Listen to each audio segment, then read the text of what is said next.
Hello everybody, how's it going? It's me, Crendor, and welcome back to Crendor Talks in front of a shitty green screen. Today, look at this word, Gamestop. Everybody's talking about the Gamestop stock, but we're not talking about that today. I thought this would be a great opportunity, since everyone's talking about GameStop, essentially, to actually talk about GameStop, because I haven't, it's been a while since I've went to a GameStop, but I thought this would be a great opportunity for everybody in the comments section to just leave your comments of some fun GameStop experiences that you've had. Maybe you used to work there, maybe you used to go there all the time, maybe you just went there once and you never went back. So I'm going to talk about some of my experiences with GameStop, starting with before they were GameStop. So back when I was a kid, they used to be, I think it was... there was EB Games, but there was also Funko Land. Hold on, was it Funko Land? Yeah, it was Funko Land. Oh my god. And I remember going there and buying, I think it was Super Nintendo games. I don't remember specifically what Super Nintendo games they were, but it was definitely a Super Nintendo game. And I was like, oh, I go to Funko Land. Like my, I don't know how old I was, like 6 or 7. Like I think Kirby. It might have been Kirby All-Stars. When did Kirby All-Stars come out? Kirby All-Stars release? 96? Yeah, it adds up. I think it actually was Kirby All-Stars. Great game. Or Superstar. Kirby Superstar, that was it. So yeah, I got that as a kid, loved it. And, when you're a kid, you're like, this is great. It's a store. It's got video games. You can, exchange stuff. So when you get bored of one game, you just sell it to them and they, buy it up. And my parents were like, yeah, you can go sell your old games there. It was great. And then you start realizing when you get older, like, hey, they're taking a lot of that money, right? You pay like, I don't know, back it's like $60 for one of these games, right? Like, actually, how old are these games? How much were SNES games in the 90s? NES were 30 to 45. SNES games were usually 50. And 64 games, 50. Yeah. It's like 50, 60. So yeah, they're actually pretty expensive.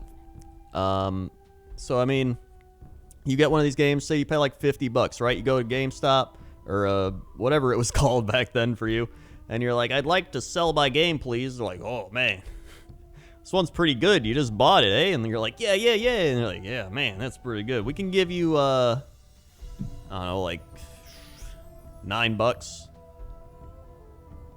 You're like, oh, 9.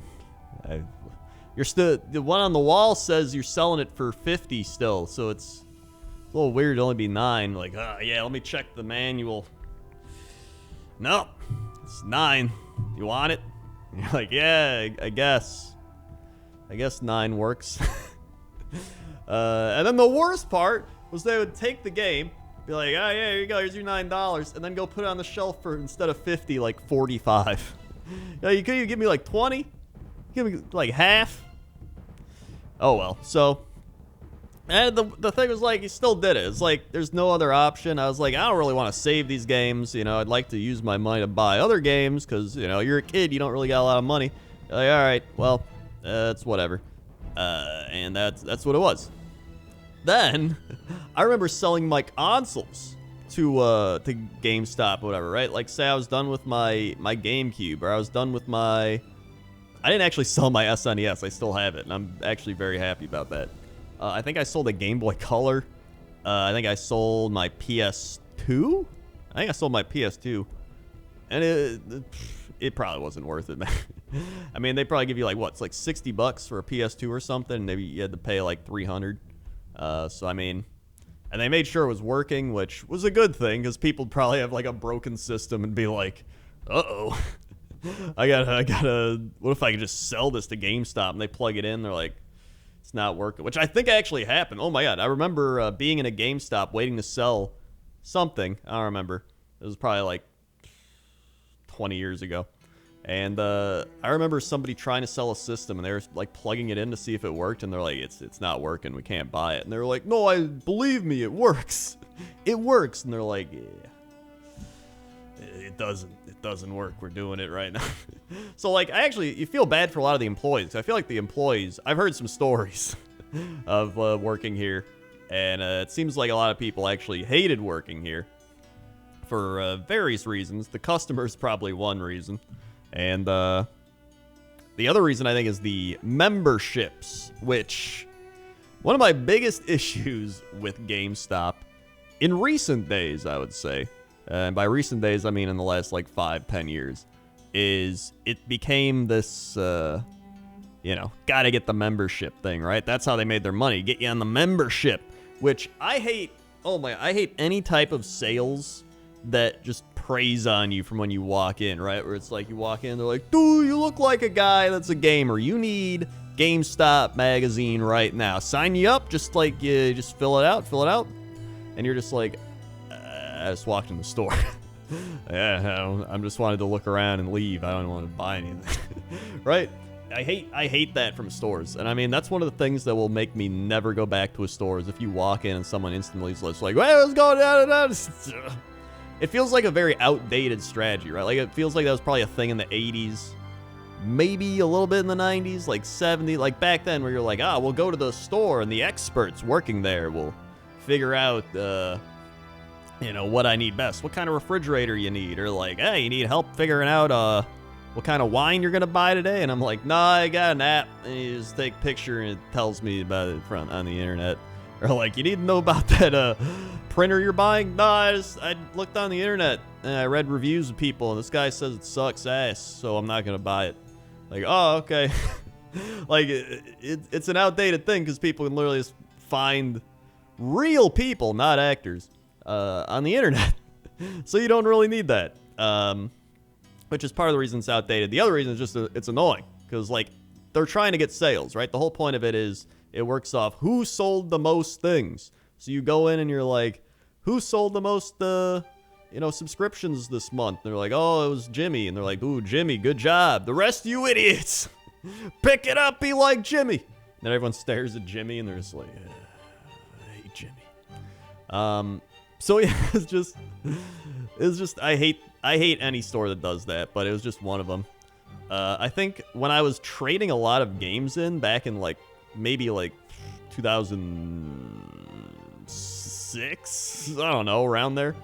I got the membership because the membership made it so you got a little bit more for trading in the game. So I was like, screw it, I'll get that, and I get their magazine that's like GameStop magazine, which actually it wasn't that bad, to be honest. It was an alright magazine. And yeah, then I stopped renewing it because I stopped going there, and then Steam became a thing, a more prevalent thing in digital games, and there's no reason to go.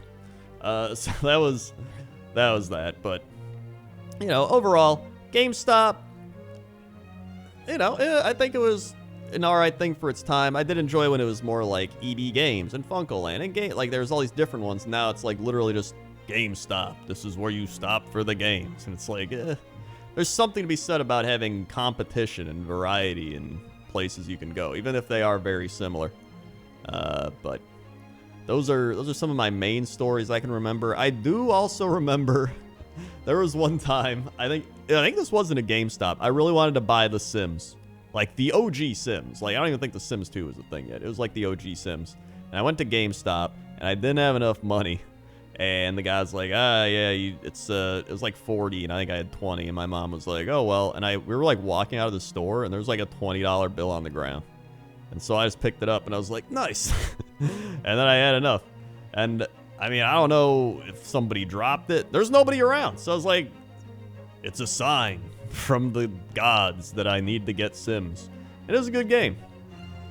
I mean, if I didn't pick it up, someone else would have. I was like 11. I was like, $20. This is crazy. So I don't remember. But I remember it was at a GameStop. The guy's like, I guess, nice. So those are my main GameStop memories. So, I mean, share your GameStop memories. Share any stories, or if you work there or whatever it might be, let me know.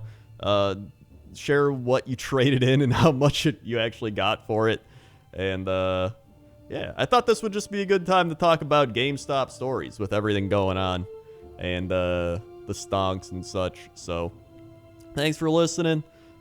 Comment, like, subscribe, all the YouTube lingo, the bell, whatever. Yeah. Thank you very much. And I'll see you next time. Okay? Okay. See ya. Oh god, my arm's freaking out.